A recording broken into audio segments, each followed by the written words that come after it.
I think it's very, very clear that unless we see a twist beyond the biggest Hollywood films, we will see Erik ten Hag in charge of Manchester United against Brentford this coming Saturday. And it is very clear, therefore, that Ineos have reached their Ten Hag conclusion. Tonight, we'll discuss why they've reached that conclusion. And of course, being the United Stand community with you great people, you can put your comments in and we can discuss those on whether you agree with it or what alternative you think was out there. Because I think there's a few key principles here that I've heard. Did Man United miss the boat by not sacking Ten Hag after the FA Cup final? Is Ineos responsible for not doing it again in this international break? Is the money there to do it? Is there a manager there to do it? Should they just move towards Ruud van Nistelrooy? Or are there other reasons? For example, one thing I want to kick the show off with that maybe many of you haven't thought about is the accountability of the board that has been put together. I quite rightly hear a lot about how Erik ten Hag is responsible for making this team function, for being 14th in the league, etc., etc. But we also have just been through a summer transfer window where many hypocrites who are now saying these players are bad were 2 months ago talking about what a wondrous situation we were witnessing as Manchester United finally get capable, finally grow a pair, finally start mixing it with the big boys, bringing in players for the future. United mean business and they have a structure to compete with the biggest teams in the world. Not my words, the words of the written press, the TV press, and many United fans who have flip-flopped from that in 2 months. But I think there's a bit of granular detail there that actually lends a hand to Ten Hag and forces Ineos in a way to stick with their decision they made after the FA Cup final. If you go back to the FA Cup final, there was a big movement to keep Ten Hag and there was a movement to not keep Ten Hag. Ineos chose to do it. By doing that, they then surrounded Ten Hag with the likes of Barada, Ashworth, Wilcox. They will not be beyond culpability in the discussions that have gone over on the last week. And I don't understand why people don't think that. In this rush to sack Erik ten Hag, if you push that button, you also have to acknowledge that Ashworth, Barada and Wilcox have failed already. Not to the level that they need to be sacked, but they are culpable. They have been involved in big decisions for Manchester United over the summer transfer window. And they have to be looked at. Where is the left back? Why was the obsession there for the 2 Bayern Munich players? Agate, Xerxes, all these signings were signed off by Manchester United's dream team best in class. So if you decide to sack Ten Hag last Tuesday or Monday or whenever it was meant to happen, you also have to look at, well, Dan Ashworth's been involved in this. All right, he's only been here a couple of months, but he signed a lot of this stuff off. If you abandon this plan, you also abandon the plan of the people that have been working on it, whether they've been here 5 minutes or 5 weeks. So I think that ultimately is probably a conclusion that Ineos looked at as well. After that FA Cup final, what did they do? They looked around the market, they made a decision, and they spent quite a lot of money backing that decision. It has failed from what they would have hoped. After that FA Cup final, beating Manchester City, don't know why I'm looking over there, Pep's not there.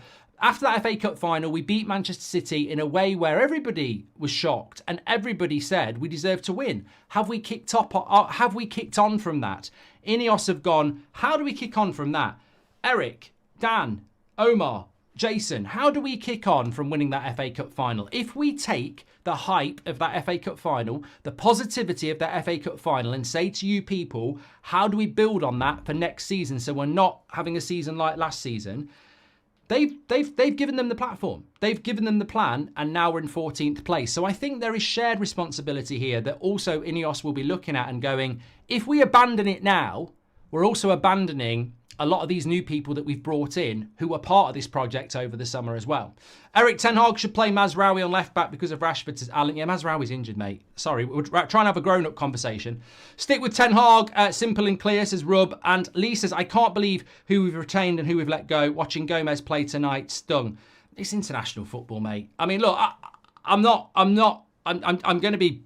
I think we need it. I'm going to be blunt in relation to my responses and you can be blunt back as long as it's like, you know, constructive. But Angel Gomez playing well for England. I don't give a shit. It's Finland, mate. Bruno played well last night. I'm not bothered.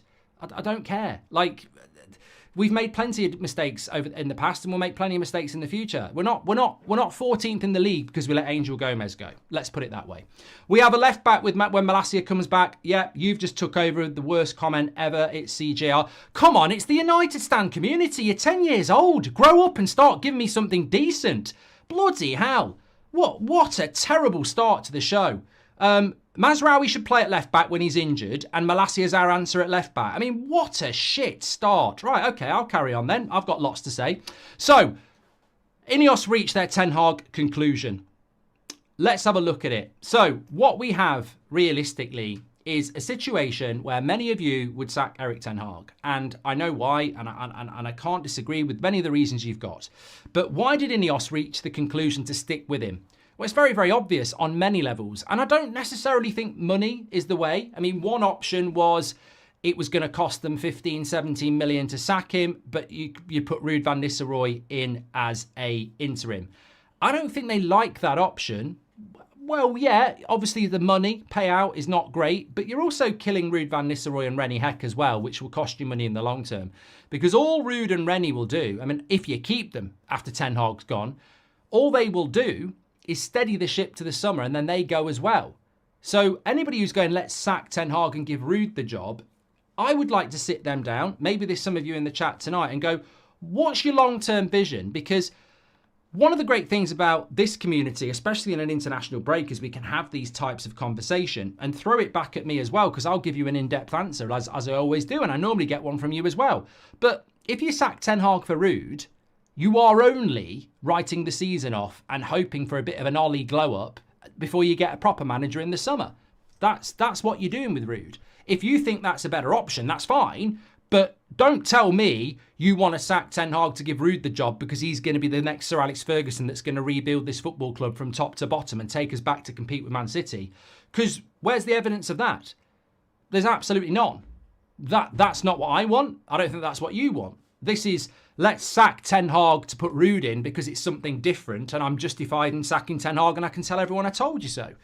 Which I understand in a sense, but is also short-sighted and naive. We need to look at solutions. We need to follow what Ineos have actually tried to do.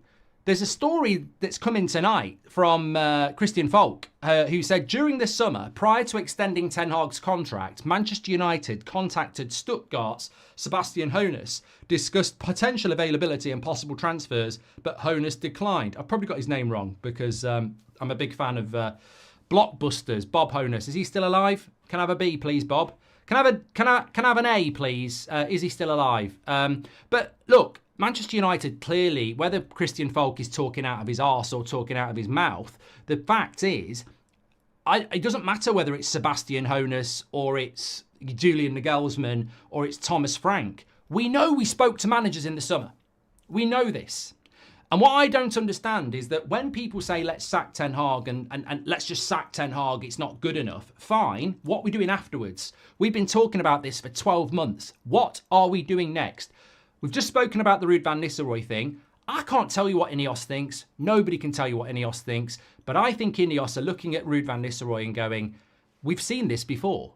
If we give him the job and he does well, the crowd will sing.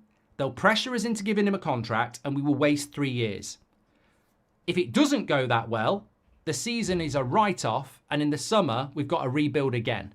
We're better off clinging on to dear life and hoping that Ten Hag turns this around than giving the job to Ruud at the moment because Ruud is a write-off. There is no future in Ruud van Nistelrooy unless a miracle happens.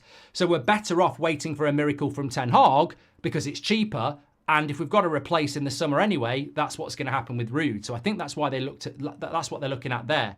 Goldbridge, that's the end of the clip. I'm sure you enjoyed it. In fact, I bet that's the best clip you've ever watched. So there's no reason not to subscribe to the channel, click the bell icon so you never miss a clip again. In fact, smash a like on the video because we all know only legends like videos and you are all legends. So please smash a like on the video and we will see you again on the next one. Thank you very much for watching as always.